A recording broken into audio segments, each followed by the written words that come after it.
She came out of nowhere. One of those women you don't know if you're having an existential crisis, a creative outburst, or a mixture of both, with a touch of imaginary authority.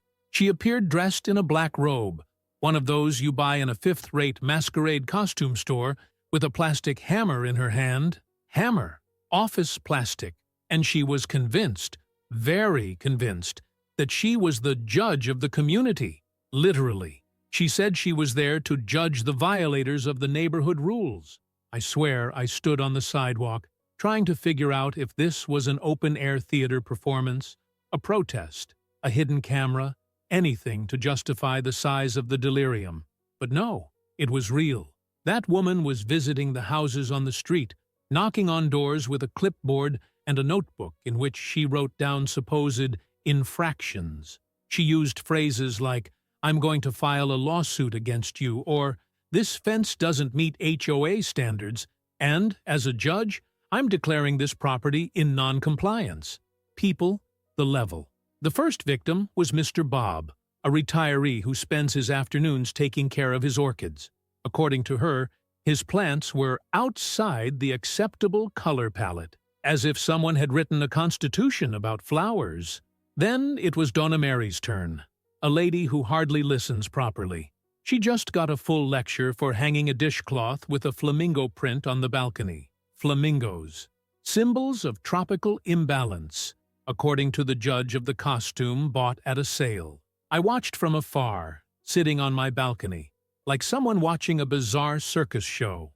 Her every gesture was charged with an internal theatricality that only she understood. She pointed her finger, raised her hammer, made dramatic pauses. It seemed like something out of a courtroom script from the 90s. And the most impressive thing was how seriously she took the role. She didn't laugh, she didn't smile, she didn't break character. It was pure conviction. Nobody knew where she got it from.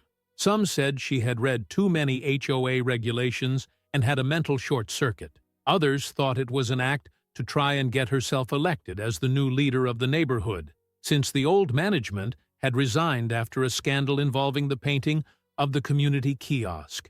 But the truth is that it doesn't matter where the madness comes from. When someone starts walking around proclaiming themselves a neighborhood judge with a plastic hammer, it's because something went wrong a long time ago. In the beginning, people tried to deal with it patiently, the patience of those who are used to weird neighbors who prefer to avoid trouble and just nod their heads, waiting for the person to leave. But this woman, she wasn't going away. She came back. She wrote down more things. She would issue summonses with poorly printed flyers, signed with an invented signature, "Your Honor of 12th Street." I swear to God, that's when she knocked on my gate. I knew she'd come sooner or later. I was just waiting for the right time. And she came in the middle of Monday, 8 a.m., as if she were delivering a prize. She knocked hard, holding the hammer as if it were an extension of her own inflated ego. When I opened the gate, she looked me in the eye and said, "You're being summoned to attend the neighborhood trial." I didn't even reply. I just closed the door slowly, with the calm of someone who chooses not to waste energy on a delirium. But inside, I was laughing. Because the timing was perfect, my next-door neighbor, the one she hadn't tried to confront yet, was simply a retired sheriff. Yes, a sheriff. With a badge kept in a wooden box, and a look that had arrested more people than she had probably talked to in her life. And most importantly, he'd had enough of her. He watched everything in silence, like someone who had already seen through the madness, but was waiting for the right time to act. And that time was coming. Because after me, she decided that the sheriff would be the next to face the street court. And I don't know what's more pathetic, the fact that she thought she could intimidate someone like him, or the fact that she underestimated that man's ability to dismantle a farce with just 2 sentences. The news spread faster than gossip in a neighborhood saloon. The woman in the robe had summoned the sheriff. The street went into a state of silent anticipation, as if everyone knew that the end of the farce was near. And it wasn't just the expectation of seeing justice. It was that morbid pleasure of watching madness clash with the real world. She showed up on his doorstep one hot afternoon, like someone about to hand down a sentence. She was tidier than ever, with impeccable makeup, her hair up in a bun that didn't even hold it all together, and the infamous plastic hammer in her hand. The woman positioned herself on the sidewalk as if she were about to hit a court bench and shouted with forced firmness, "Citizen, you are formally summoned for civic omission." The sheriff opened the door calmly, so calmly that he seemed to be about to say good morning to a pizza delivery, not to a walking outbreak. He looked at her for long seconds. He didn't say anything. He didn't need to. The weight of that look was more effective than any argument, but she wasn't intimidated. She carried on with the theatrics. She said that he had failed in his duties to maintain order, that his garden had a disorganized arrangement of plants, and that she had received complaints from residents about suspicious surveillance attitudes. Yes, she was accusing a former sheriff of spying because he sat on his balcony reading the newspaper and watching the street. The accusation was so absurd that even the neighbor's dog barked as if it were laughing, and the sheriff, without raising his voice, replied, "Are you finished?" She, with what was left of her dignity, said yes. And then came the phrase that no one has ever forgotten. "So now you listen to me, Your Honor." He took a small wooden box out of his pocket, opened it in front of her, and showed her his old badge.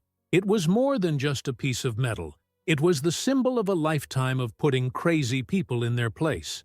"You're joking about something serious. What you're doing here isn't authority. It's stage hallucination. And worse, you're using the name of the law as a toy." And then he closed the box, turned his back, and went in. Door closed. End of conversation. She stood there, stuck, as if her brain had gone blue. For the first time since she'd started the horror show with her toga and hammer, she didn't know what to do. She looked around, as if hoping for some invisible applause, some sign of support. Nothing. Not even Mr. Bob showed up with his orchids. Nor did Mrs. Mary get out of her rocking chair. The whole neighborhood was silent, watching through the gap in the curtains, and it was there that the mask began to melt. Not because it retreated, far from it, but because it began to descend even deeper into the spiral. 2 days later, trial letters appeared in mailboxes, a kind of amateur judicial bulletin, where she wrote down who was convicted and what the symbolic sentence would be. Some people were sentenced for parking at an angle considered hostile, others for smiling ironically at the judge. It was so ridiculous that I framed the letter and hung it on the living room wall, because if you're going to be a character in an insane soap opera, at least do it with style. But not everyone took it personally. A younger couple, who had recently moved in, really freaked out. They didn't really understand how the neighborhood worked. They thought this woman had some real power, and she knew it. She used this fear as a tool. She spent the night in front of houses, took photos, pointed her finger, made theatrical notes. That's when the sheriff acted. No fuss, no scandal.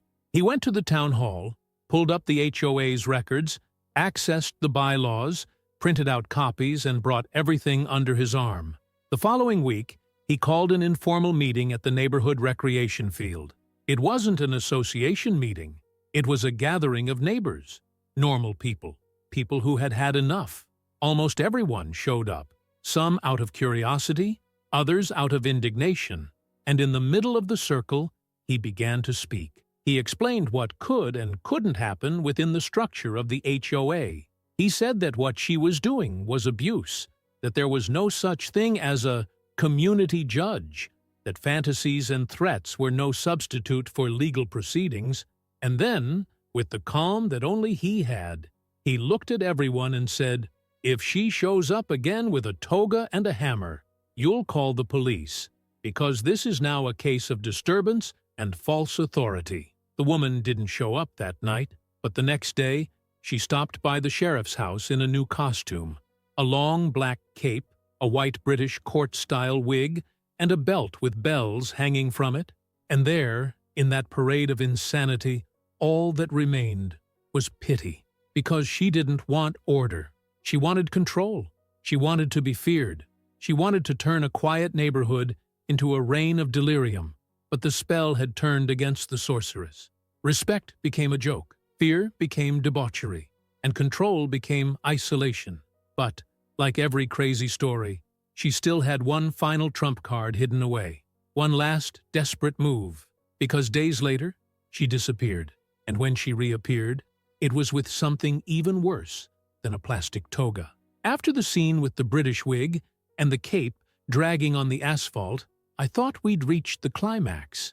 After all, what human being in their right mind could overcome their own bizarreness like that? But of course, we forget that certain types don't operate on the frequency of sanity. When she disappeared for a few days, some people thought she might have given up, taken a vacation from her outburst, gone to see someone in the mental health field.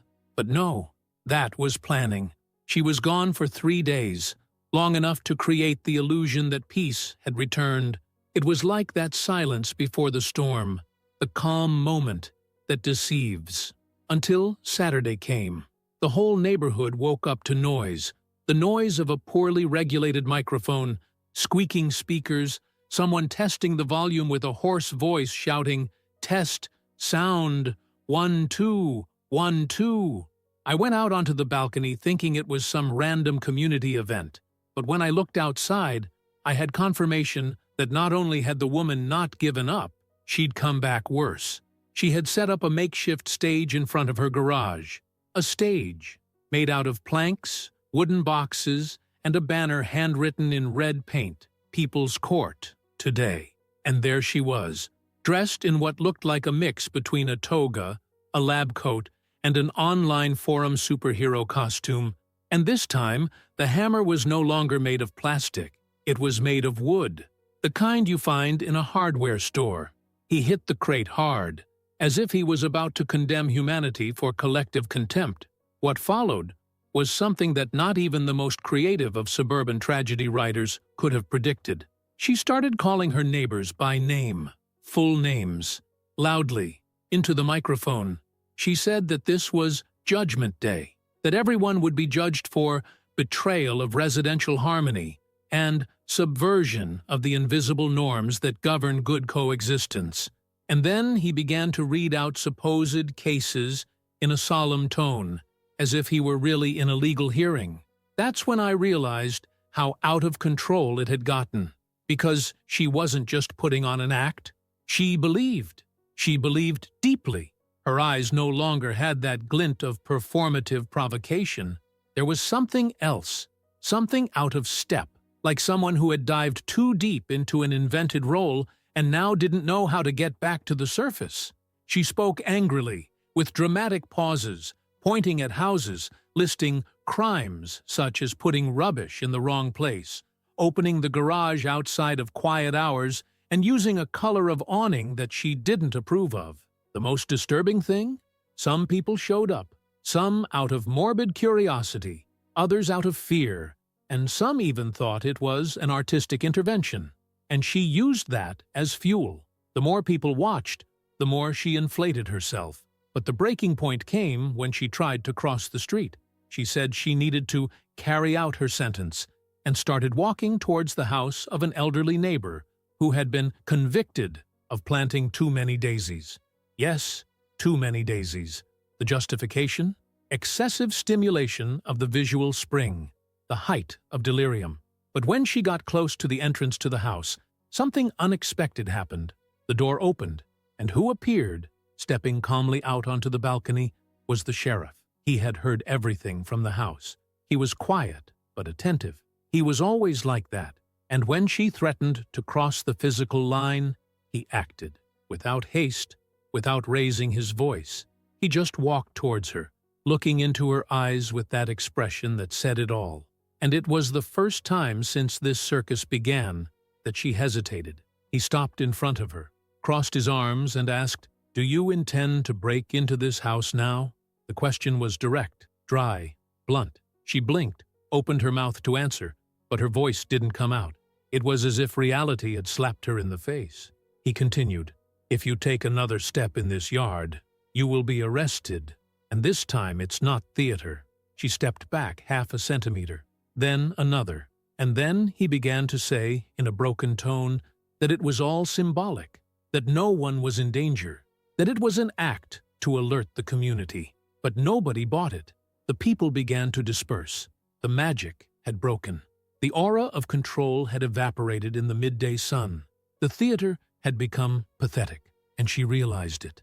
She realized it in the worst possible way, by being ignored. She returned to the stage, dragging her cape with feigned dignity. She turned off the microphone. She picked up the speakers. She folded the banner with trembling hands, and he went home without looking at anyone. But what nobody knew yet was that this public humiliation would become fuel for something more dangerous. Because some people, when they lose their audience, don't back down. They hide, and they prepare their last shot. And this woman had one last card. And it wasn't symbolic. After the stage fiasco, the People's Court, the whole performance collapsing under the weight of her own delirium, she disappeared. Not for days, for weeks. Nobody saw, nobody heard. The curtains in her house remained closed the whole time. The garden began to gather dry leaves, and that nagging presence that prowled the neighborhood every day dissolved into an eerie silence. But it wasn't the kind of silence that brings relief. It was the silence of the eye of the hurricane. Because nobody changes from a judge costume to complete anonymity without cooking up something dangerous. The neighborhood began to calm down, but it didn't let its guard down. The sheriff kept an eye out from afar, and I had even installed another camera pointing that way, just in case. And then, on a Friday night, almost a month after the bizarre show, it all came back. But not like before. It came back darker, more aggressive. First, there was an alarm. Those high-pitched electronic screams going off in the middle of the night. It was from Mrs. Mary's house. I ran outside, thinking it was a break-in. When I arrived, I saw that her garage door was dripping with red paint. One word, scrawled grotesquely, judged. That's it, in shaky letters, but big enough to be seen from the street. And next to the ink, a copy of that same crazy pamphlet she'd used before, only now it had a stamp, a fake stamp, invented, with the United States coat of arms cut out and pasted from some old textbook.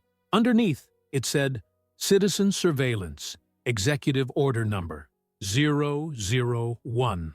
From then on, the nights were long. Every night, someone woke up to noise, garbage thrown in the yard, and an official letter saying they were under investigation.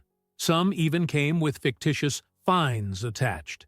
The sheriff collected everything, started putting together a file, but still had no direct proof. She did everything with gloves on, hood up, in the dead of night, as if she was trying to become a suburban vigilante. Only it wasn't justice. It was revenge. She became a haunting, a figure that no one saw but everyone felt. Some began to avoid leaving the house at night. Others installed motion sensors, and there were those who thought about moving, just to get out of the emotional minefield that the neighborhood had become. And all of this was caused by a woman who, just a few months ago, only wanted to paint the fences. And then she targeted me. One Sunday morning, I went to pick up the newspaper and found my mailbox open. Inside was a white envelope, sealed with red wax. Yes, wax. And the contents. A document all in typewriter font, with pompous and insane language accusing me of sedition against the community's alternative regulatory structure and summoning me to a compulsory disciplinary hearing. She had set up a parallel court in the basement of her own house. There I knew I couldn't wait any longer. The sheriff came to my house that same day. He said he had already notified the local authorities. He had already gathered everything: camera footage, records from neighbors, flyers, letters, even a stalking complaint. But now she needed a red flag, something that would link her directly to one of the acts. And like every crazy story ending, the universe decided to cooperate. That very night, she went too far. She tried to get into the new couple's backyard, the same one that had scared her at the beginning. They had a baby, and she tried to leave a symbolic warrant inside the child's crib. The father saw everything on camera. He called the police on the spot, and the sheriff went along. She was caught. She was wearing a hoodie, gloves, a backpack with pamphlets, spray paint, a wooden hammer, and a notebook full of absurd notes. There were plans, lists of offenders, names of children with ages, homes, routines. It was heavy stuff. The stuff of people who crossed a line a long time ago. The police took it. The whole neighborhood saw it.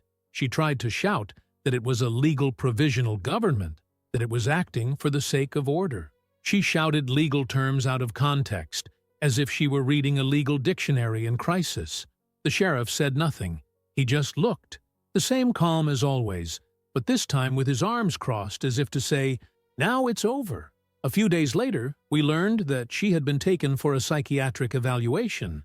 No, it wasn't prison, because at that point, what she needed wasn't a cell. It was treatment, something deeper than any court could resolve. The neighborhood finally breathed. The sound went back to just the wind rustling through the trees, the dogs barking at nothing, the sound of lawnmowers in the late afternoon. But nobody forgot, because even with her house empty, the garden growing out of control and the windows closed, everyone still looks sideways when they pass by. And the lesson remained, you don't need real power to cause terror. Sometimes all a person needs is a toy hammer, a judge's costume, and an ego inflamed to the point of combustion. And when that happens, what was comical becomes dangerous. And what used to be a peaceful neighborhood becomes the scene of a trial, with no judge, no law, and no logic. And if you liked this video, don't forget to leave your like and comment below.